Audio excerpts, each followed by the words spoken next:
Camilla Chameleon by Colleen Sidor and Pascal Constantine.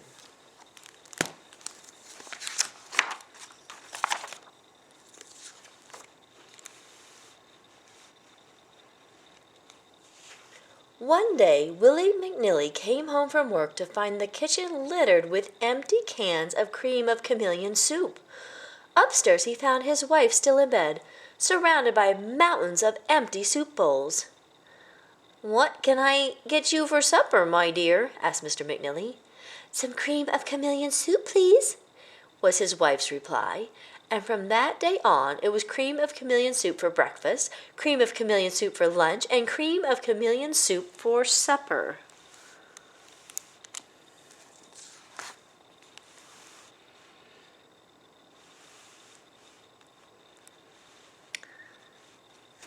Mr. McNilly began to worry, especially when he noticed his wife looking more and more like she swallowed a beach ball.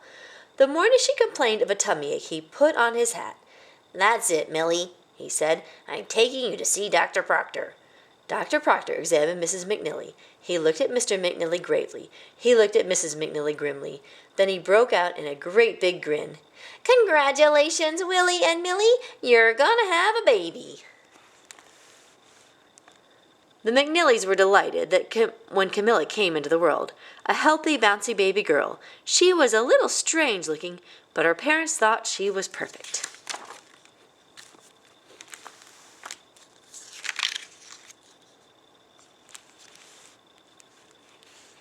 Mr. and Mrs. McNilly could barely keep their eyes off their new daughter. The one time they did look away, just long enough to play a quick game of Crazy Eights, Camilla seemed to disappear into thin air. The McNillys had a dilly of a time finding her. "Check inside the bread box," said Mr. McNilly. "I did," said Mrs. McNilly. "Have a look in the umbrella stand." "Odd," said Mr. McNilly, when he finally found Camilla right where he'd left her. "I could have sworn this shoebox was empty a minute ago."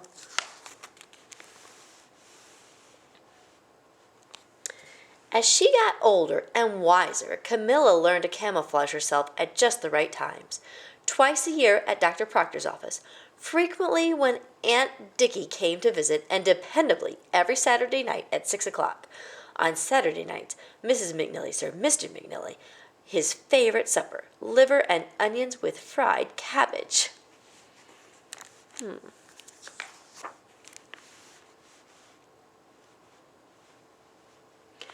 At school, Camilla was the most popular kid in her class. The other children were awed by her incredible hide-and-seek abilities. They were impressed with how she could pick up a hopscotch rock without even bending over. They admired how she could look straight at Mrs. Foxbottom with one eye and read a comic book with the other. But what puzzled her classmates was how Camilla seemed to be absent every time Miss Foxbottom asked for a volunteer to clean the hamster cage.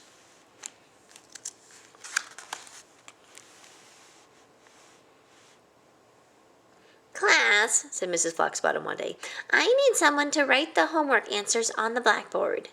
And while her classmates slipped down in their seats, Camilla continued reading her comic book. "Camilla," said Mrs. Foxbottom, "I think it's your turn to volunteer." Camilla looked down at her blank page. Instead of doing homework the night before, she watched the Monday night movie with her parents. Of course, Mr. and Mrs. McNilly had no idea they were watching the movie with their daughter, although they did wonder how the popcorn disappeared so fast.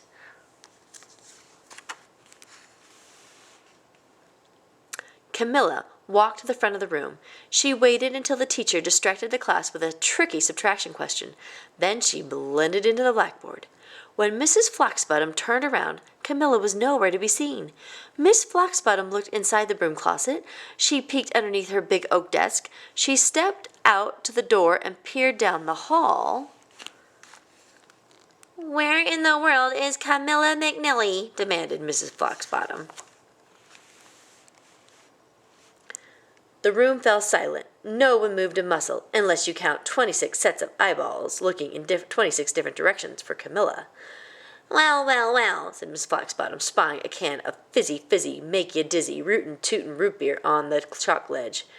everyone knew there was only one kid in the class whose mother allowed her to bring fizzy fizzy, make you dizzy, rootin' tootin' root beer for lunch. The very same kid who was presently causing the blackboard to blink. "I will repeat my question," said Mrs. Foxbottom. "Where is Miss McNilly?"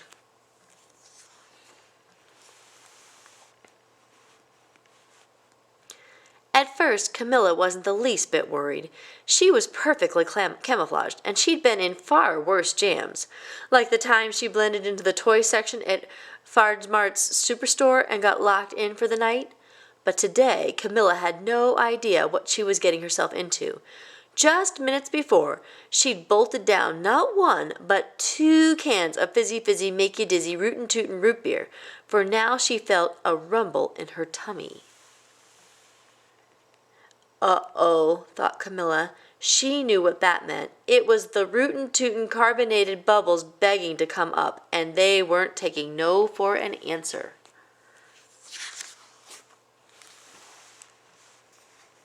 Camilla tried to hold them back. She really did. But in the end, she couldn't, and suddenly her mouth blew open and out ripped a belch so tremendous it shook the entire room.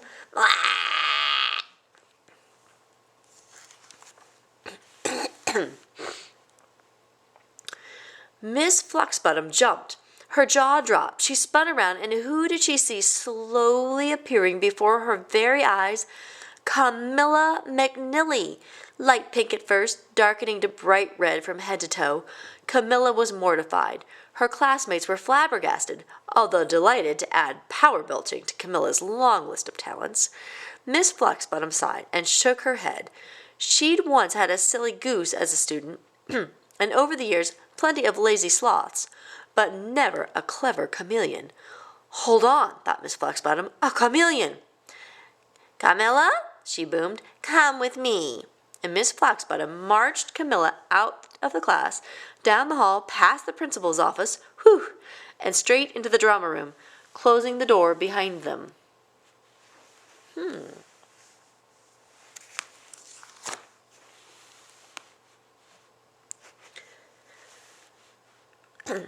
When she got home from school that day, Camilla bumped into her father. He was on his way to Fardsmart's for a crate of cream of pterodactyl soup to satisfy his dear wife's latest craving. "Wanna come?" he asked. "No, Daddy-o," said Camilla. "I've got tons of homework." She didn't bother telling her father why Miss Foxbottom had assigned her an extra 100 pages of memorization.